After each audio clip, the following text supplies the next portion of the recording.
How to remove friends in Snapchat group. Hi everyone, welcome back to the channel. In today's video I'll guide you on how you can remove friends on your Snapchat group, so make sure to watch the video till the end.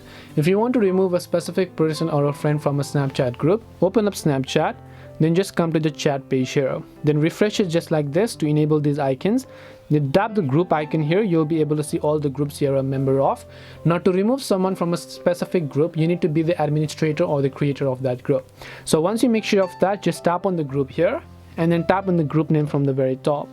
Then over here you'll see the group members. To remove them, all you have to do is just long press on them and then just select this option called remove from group. Tap on remove from group and then they will get successfully removed from the group.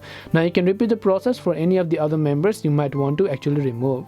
This way you can remove a friend from Snapchat group. If you have any questions, make sure to leave them down. Thank you very much for watching till the end of this video and see you soon in the next video.